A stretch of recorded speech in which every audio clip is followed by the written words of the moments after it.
Bismillahirrahmanirrahim. Assalamualaikum warahmatullahi taala wabarakatuh dan salam sejahtera. Terima kasih kepada Tuan Moderator. Pada hari ini saya akan membentangkan kajian tindakan saya yang bertajuk penggunaan email pendidikan jasmani bagi meningkatkan prestasi murid dalam proses pengajaran dan pembelajaran di rumah PDPR. Sebagai seorang guru, saya bertanggungjawab untuk merealisasikan aspirasi pendidikan negara bukan hanya dalam persekitaran persaingan global, malah norma baharu dalam senario pendidikan pasca COVID-19.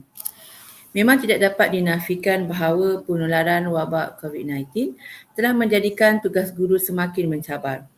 Guru bukan hanya perlu menyesuaikan diri dengan kehidupan norma baharu, bahkan guru juga perlu menambah baik amalan PDP secara dalam talian atau e-pembelajaran. Idea kajian tindakan ini tercetus apabila keputusan ujian penilaian 1 UP1 bagi mata pelajaran pendidikan jasmani sangat mengecewakan bagi kelas 4 Al-Kindi. Ini menyebabkan tercetusnya idea untuk membuat pemulihan atau intervensi kepada murid-murid walaupun sekarang berlaku proses PDPR. Fokus kajian saya ialah menambah baik amalan PDP untuk mengajar murid 4 Al-Kindi dalam menguasai topik melakukan senaman kecergasan fizikal berdasarkan kesihatan kapasiti aerobik menggunakan e-modul ITING pendidikan jasmani tingkatan 4 atau singkatannya email sepanjang proses PDPR. Tujuan kajian tindakan saya pula menambah baik amalan PDP dalam menerangkan konsep menggunakan teknik email iaitu modul ITING berbentuk flipbook. Ia juga dapat mengenal pasti keberkesanan penggunaan email untuk meningkatkan mutu dalam pengajaran dan pembelajaran pendidikan jasmani. Persoalan kajian saya pula bagaimana saya menambah baik amalan PDP saya dalam menerangkan konsep menggunakan teknik email.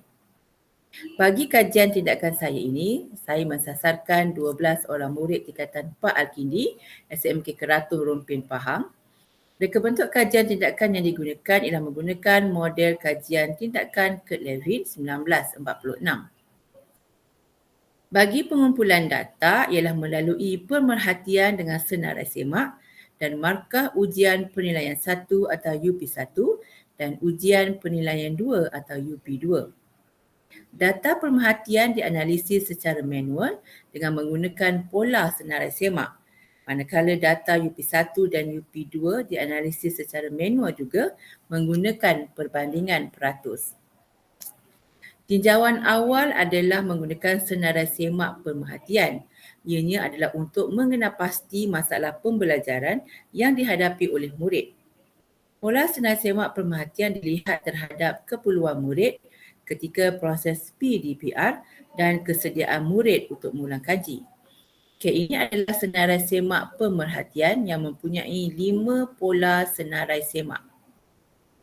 Bagi analisis pola senarai semak pula, setelah analisis dibuat, saya mendapati bahawa kebanyakan murid tidak mempunyai buku nota dan latihan yang lengkap. Mereka juga hanya membaca buku teks dan buku nota untuk mengulang kaji mata pelajaran pendidikan jasmani sebelum peperiksaan. Murid juga kurang mahir untuk menulis nota dalam bentuk pemikiran dan akhirnya mereka hanya mengharapkan nota daripada guru. Oleh itu, email ini dibina sebagai satu usaha untuk melaksanakan pembelajaran secara alternatif dan dapat meningkatkan kemahiran mengaplikasi peta pemikiran. Tindakan yang dijalankan atau intervensi, saya menggunakan 3 langkah, iaitu langkah yang pertama, saya meminta murid membaca berkaitan topik dari buku nota dan buku teks untuk menjawab soalan kuis secara lisan yang berkaitan tajuk. Langkah kedua, saya memberi penerangan mengenai isi kandungan dan cara penggunaan sebelum menggunakan email melalui aplikasi Google Meet. Dan langkah yang ketiga, murid menjawab 10 soalan objektif dan 10 soalan struktur berkaitan topik melalui Google Form yang saya berikan. Okey, ini adalah muka hadapan e-modul I-Think Pendidikan Jasmani tingkatan 4 atau email yang saya katakan tadi. Okey, sekarang saya akan tunjukkan apakah isi kandungan dalam email ini, iaitu e-modul berbentuk flipbook. Okey, muka surat pertama saya sediakan isi kandungan untuk memudahkan pencarian pelajar. Kemudian pengenalan, dan saya menggunakan peta dakap untuk menyenaraikan kecergasan fizikal. Muka surat yang kedua, saya menggunakan peta buih untuk menerangkan konsep kecergasan fizikal dan nota untuk menerangkan senaman kapasiti aerobik dalam bentuk jadual. Dan di bawah itu ada info dan juga kata kunci untuk memudahkan kefahaman pelajar berkaitan dengan topik. Seterusnya sedikit nota untuk mengukur kadar nadi. Dan saya menggunakan peta pokok untuk menerangkan daya tahan kardiovaskular, peta bulatan untuk menerangkan kelenturan atau fleksibiliti, dan seterusnya untuk komponen kekuatan otot saya menggunakan peta buih. Di dalam email ini mengandungi banyak gambar dan gambar-gambar ini adalah jenis senaman yang sesuai untuk setiap komponen. Contohnya muka surat 7. Okey, ini adalah gambar cara untuk meningkatkan kekuatan otot, dan setiap gambar tu disertakan sekali dengan fasa ataupun bagaimana cara untuk kita melakukan senaman tersebut. Okey, seterusnya saya menggunakan peta dakap untuk menerangkan daya tahan otot. Saya menggunakan peta dakap juga untuk menerangkan komposisi tubuh badan dan ada gambar juga di bawah. Dan juga saya sertakan sekali nota ataupun penerangan sedikit mengenai kecergasan fizikal berasaskan kesihatan dan kecergasan fizikal berasaskan lakuan motor. Ini adalah kerana kadang-kadang tu pelajar bertukar antara komponen kecergasan fizikal berasaskan kesihatan dan komponen kecergasan fizikal berasaskan lakuan motor. Seterusnya, muka surat 11 saya menggunakan peta bulatan untuk menerangkan latihan Fartlek dan ada gambar juga untuk menerangkan cara untuk menjalankan latihan Fartlek ini. Disebabkan oleh pelajar sekarang berada di rumah disebabkan oleh wabak COVID-19, saya sertakan sekali tips kekal aktif di rumah sepanjang tempoh wabak COVID-19 untuk dijadikan panduan dan tips kepada murid-murid semua. Dan muka surat yang terakhir iaitu muka surat 13, saya sertakan link Google Form untuk pelajar menjawab 10 soalan objektif dan 10 soalan struktur. Okey, bila kita lihat secara keseluruhannya email ini, dapatlah saya katakan bahawa ianya mudah difahami kerana saya menggunakan bahasa Melayu sepenuhnya. Saya menggunakan ayat yang mudah.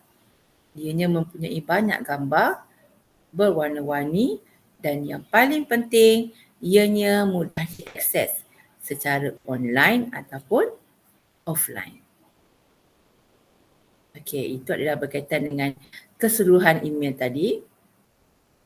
Okey, seterusnya untuk dapatan kajian. Okey, dapatan kajian saya berikan secara jadual dan juga perbandingan secara peratus bagi markah UP1 dan UP2 dalam bentuk graf. Dan dapatan kajian mendapati bahawa 11 orang daripada 12 orang murid telah mencapai peningkatan bagi subjek pendidikan jasmani dalam UP2. Walaupun 2 orang masih gagal, namun berlaku peningkatan markah. Seorang pelajar mendapat grade D, 4 orang pelajar mendapat grade C, 2 orang pelajar mendapat C+, 1 orang pelajar mendapat grade B dan seorang pelajar mendapat A-. Penggabung jalinan antara strategi pembelajaran bermodul dengan persekitaran I-Think di dalam proses pembelajaran murid adalah bertepatan dengan kehendak Kementerian Pendidikan Malaysia bagi melahirkan murid yang lebih berdaya saing dan memberdayakan proses penaakulan dalam sesi pembelajaran. Secara keseluruhannya, kajian yang dijalankan ini berjaya membangunkan sebuah modul multimedia bagi topik melakukan senaman kecergasan fizikal berdasarkan kesihatan kapasiti aerobik dengan mengaplikasikan peta pemikiran I-Think. Menurut Jose Mary pada tahun 2020, e-learning modul merupakan antara teknik terbaik dalam proses pengajaran dan pembelajaran abad ke-21. Bagi penambahbaikan kajian yang akan datang, ianya boleh ditambah baik dengan menerapkan semua 8 jenis peta pemikiran. Selain itu, dapatan kajian lepas juga mencadangkan agar pembangunan modul pada masa akan datang perlu melibatkan 8 jenis peta pemikiran sebagai penambahbaikan. Oleh itu, segala pengalaman dalam melaksanakan kajian telah membantu saya dalam memperbaiki amalan baik saya dalam PDP Mata Pelajaran Pendidikan Jasmani. Sebelum saya mengundurkan diri, saya ingin mengucapkan terima kasih dan sekalung penghargaan kepada Pengetua SMK Keratung, kepada Pejabat Pendidikan Daerah Rompin, kepada Institut Pendidikan Guru Kompleks Darul Aman dan penghargaan juga kepada Sedar, Sedar 2021 kerana memberi saya peluang dan ruang untuk saya membentangkan kajian pada hari ini. Sekian, terima kasih dan Assalamualaikum warahmatullahi taala wabarakatuh.